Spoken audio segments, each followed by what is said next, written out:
some sermons that I preach are like a lesson. This one to me in my spirit feels more like a lifeline that God gave me to give to somebody as you are waiting for the restoration of something that you lost. And if we can look at this scripture for a moment today, I think we can see some things to help us, especially in verse 1. It says that Elisha had said to the woman whose son he had restored. Everybody say the word restored. I love that word. I think we need to use it more in church. Restored. Restored to life. And he told that woman, go away with your family and stay for a while wherever you can, because the Lord has decreed a famine in the land that will last 7 years. Now, here's what'll get you about the story. In verse 2, the woman proceeded to do as the man of God said, and then when she came back 7 years later, she lost what she had. So I can understand characters like Jonah, who God says, go to Nineveh, but you want to go to Tarshish. And because you want to go to Tarshish, you end up on the seaweed Mediterranean diet. You end up having to spend the night in a fish. That's understandable. This scripture suggests that you can do exactly what God tells you. That you can go exactly where he sends you. That you can act on God's word and not see the results that you imagine. You can do everything right. And see, this is where we get in trouble, because sometimes we become convinced that the famine is our fault. Notice in the passage, the Lord decreed the famine, and the Lord told the woman to leave. But when she left, in the process of going where God sent her to survive, she lost something that she had before she left. And the famine wasn't her fault. And there's no disobedience. I mean, this woman, you don't know much about her maybe, but she's absolutely amazing because she had a very generous heart. And we kind of know this woman. We know a lot about this woman. And to me, she's familiar because I've preached a lot about her story. But see, things have changed for her. You know, one day you can stand up and share where you're at in your life, and it's so amazing, and you're so blessed. One of the reasons that I don't teach parenting sermons is because mine still live with me. And I don't want to tempt God. Do you understand what I mean? To get up and preach 7 ways to raise an amazing kid, and then God sends 7 demons in my kid so that I can see that sometimes you can do all the right things as a parent. It'll keep you from getting judgmental to realize that this is the same woman. When the prophet asked her, what do you want? Because see, she had done a great thing for Elisha. And when the prophet said, what do you want? She said something interesting. I don't need anything. I've got a home among my own people. And the woman who needed nothing in 2 Kings chapter 4 now has nothing in 2 Kings chapter 8. What is the point of that for me to bring it up? Don't be arrogant. In seasons of blessings, don't be arrogant. And by the same token, in seasons of struggle, don't despair. The enemy would love to convince you that it's all your fault. Even the things that people did to you, that there was something wrong with you that made them do it. But the famine wasn't her fault. The famine wasn't her fault. Now, I hesitate to preach this because we live in a time where people kind of don't want to take responsibility for anything. So by saying this, the famine isn't their fault, I'm afraid that my sermon will be misapplied. Okay, the famine wasn't her fault, but she still had a responsibility. So she walks back into the presence of the king to ask him to give back what she lost when she left. what you lost when you left. What you lost when you left. Okay. I'm going to share something with you. This is kind of personal, but about 2.5 years ago, I realized there were some things in my life that God wanted to give me and that indeed He had promised me that I had given up on.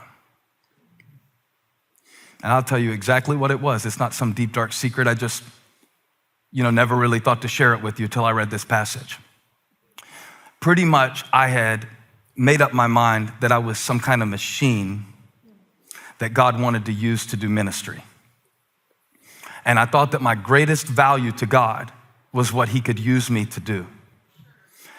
I don't think I would have said it like that. I certainly preached the opposite of that. You're a child of God. You're the righteousness of God. You're not a human doing. You're a human being. But you can say all kinds of stuff with your mouth and not believe it in your heart. I promise you.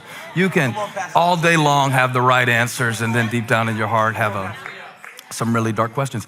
And for me, I was starting to wonder, do I matter apart from what I do? Okay.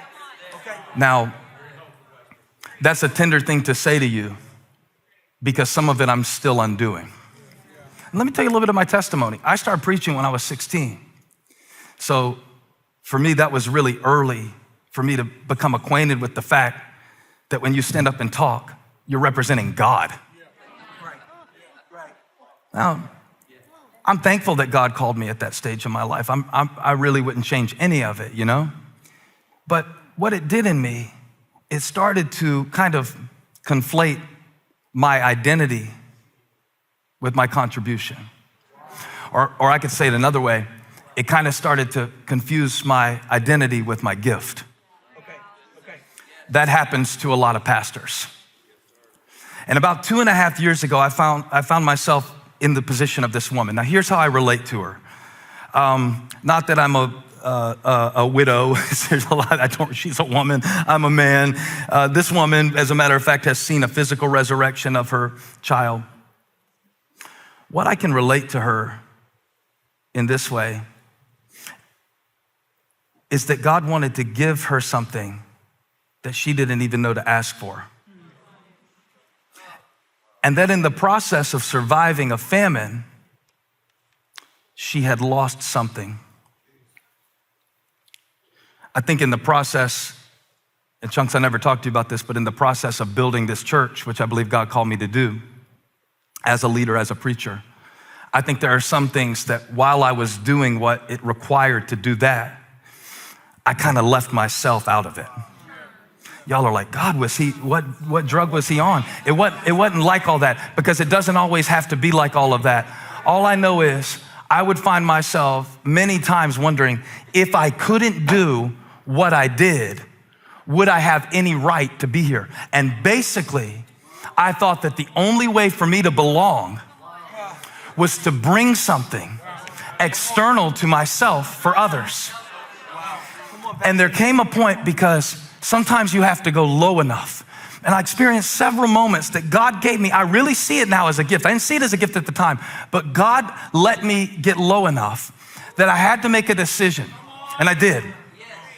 That if this is what it costs to succeed in ministry, I would rather fail in people's eyes, but have joy inside myself, than achieve everything that the world offers and feel empty. And the reason that I'm telling you this is because I think this happens to all of us from time to time. That we have to do certain things in certain seasons, right? Like being a mom, if you've ever been a mom or you're considering being a mom, you should know or testify to the fact, if you've experienced it, you can say amen to this. If you haven't experienced it, you can consider it in the contract of becoming a mom, that you become a hostage to another human in the process.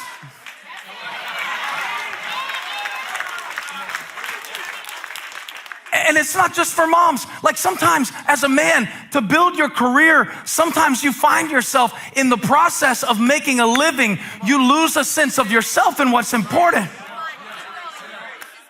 So the prophet said, you've got to get out of here. And she did what the prophet said. She wasn't running from God. She wasn't disobeying God. She was doing what she had to do to survive.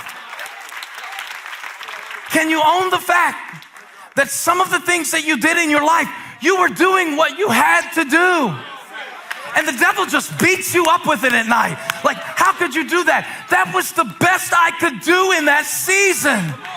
I was doing the best I could. I was balancing so much. It was all I could do to stand up straight. And then the enemy will come along and subtract all of those factors of survival. She didn't run from God. The prophet told her to go away, and she lost what was hers in the process of being obedient to God. Because I kind of felt like a hypocrite when I was struggling emotionally. And here's how it would be. You come out to preach, the worship team is going into, something very powerful and intimate. And sometimes it was a song I wrote. And I wouldn't feel the lyrics to the song I wrote.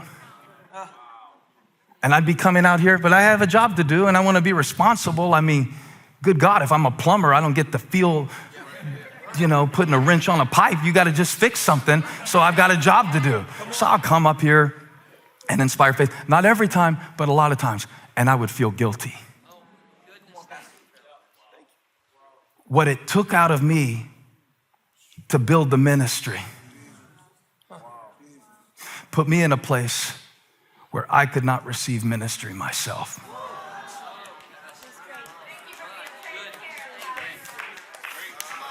And it scared me. It scared me that I could become a shell. And I had to have a moment, and I had a moment that reminds me of this woman boldly going to the king and saying, I want it back. I want it back. I don't want to just build something or survive something. I want it back. I want it back.